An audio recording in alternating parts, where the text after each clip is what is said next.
After giving Guardians of the Galaxy Vol. 3 another watch, I can't help but seriously hope that the MCU brings back the team's most arguably underrated member after the fascinating way their story ends in the film. While the third Guardians of the Galaxy movie serves as an ending of sorts for the MCU team, it's one that also offers new beginnings, both by bringing a new version of the Guardians to life and by letting the original group go their separate ways. However, it's less clear whether the MCU timeline will follow up on some of these stories compared to others. For example, the Guardians of the Galaxy Vol. 3 ending makes the future of Star-Lord pretty straightforward, giving us text that directly states that the legendary Star-Lord will return. Though that clears things up as much as possible for one member of the roster, the fates of the rest are still in relative flux, but hopefully the Guardians character who's arguably the most underrated will also make a return at some point in the franchise, both because of where their story ends and because of what the future could easily hold for said hero in upcoming MCU releases. Guardians of the Galaxy Vol. 3 ended the stories of most of the original team to begin a new version of the group after a successful MCU trilogy that takes place over 9 real-to-world years. The Guardians of the Galaxy Vol. 3 ending sees the roster of its original team go their separate ways, with the exception of Groot and Rocket, who become the sole remaining members of the group. Though this adds some sense of consistency to the faction, it does mean most characters finish the story by going off and doing their own different things. Guardians of the Galaxy began the movie trilogy in 2013, and Guardians of the Galaxy Vol. 3 concluded it in 2024. Of the movie, Star-Lord goes to reunite with and live with his grandfather on Earth. Gamora goes back to live with the Ravagers. Nebula begins overseeing Nowhere, with Drax taking care of the Star Children who now live there, and Mantis heads off to explore space, armed with her powers and some new allies in the form of the 3 obelisks she befriended in the High Evolutionary's lair before its destruction. This adds an extra emotional punch to the final scenes of the trilogy and provides a solid reason for a new Guardians roster to come to fruition in the film's finale. Mantis's ending makes her MCU story's future seem much more interesting, while all of the respective story updates Guardians of the Galaxy Vol. 3 provides for its main cast are majorly interesting ones. Mantis's is perhaps the most interesting.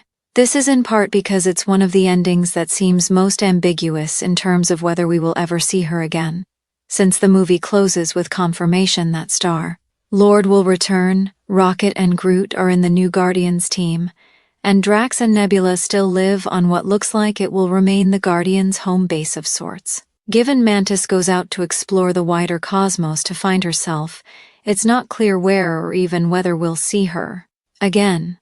As this setup makes it possible, she could appear in one of the next crossover MCU installments, or never again in the franchise. With MCU Guardians of the Galaxy trilogy director James Gunn now operating as one of the 2 current DC Studios co-CEOs alongside Peter Safran and overseeing the DC Universe, Mantis reappearing would seemingly require another creator to take on her arc and move it forward, which others may not wish to do due to the poignant conclusion the third movie has. However, hopefully Mantis's story is followed up on in some form, since the premise of someone with empath powers to live for themselves or what they want from life is a genuinely interesting concept, and one that the MCU could use to great success either by itself or as part of a bigger ensemble story, much as it has historically been in the Guardians of the Galaxy trilogy itself.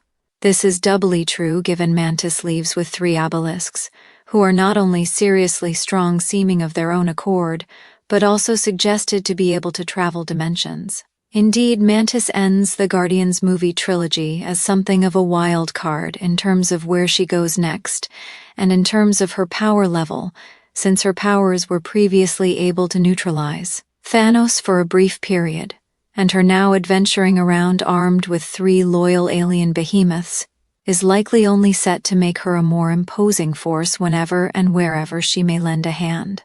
Though the MCU has a lot of plates to spin at this stage of its overall run, There are plenty of reasons to hope we get to see a follow-up for the character after where her story ends in Guardians of the Galaxy Vol. 3. I truly hope we get to see Mantis again in the MCU, the addition of Mantis to the Guardians of the Galaxy story in the series. Second movie arguably played a major role in what allowed the sequel to feel just as strong as the original 2013 sci-fi film. This is both because Pom Klementieff is able to perfectly balance making Mantis a source of comic relief while fleshing her out as an endearing and three-dimensional character, and because Mantis's dynamics with the Guardians add further depth to all of their own stories. While Mantis's fascinating ties to her brother Star-Lord and best friend Drax offer story opportunities to follow up on in terms of having an excuse to bring her back into future installments, these don't seem strictly necessary to draw on in order to make Mantis's future interesting. In the comics, Mantis's arc takes her in several fascinating directions that the MCU would arguably benefit from replicating, including spending some time as an Avenger, having the planet she was living on targeted by Galactus, and becoming the Celestial Madonna, a person prophesied to give birth to a celestial messiah.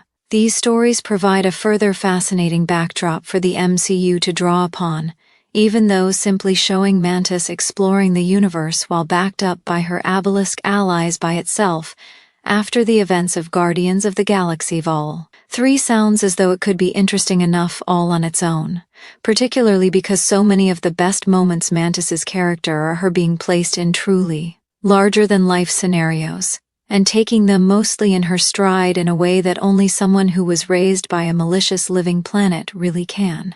As such, whatever the case may be, it's clear there are a huge number of ways the MCU could perfectly pull off bringing Mantis back into its story.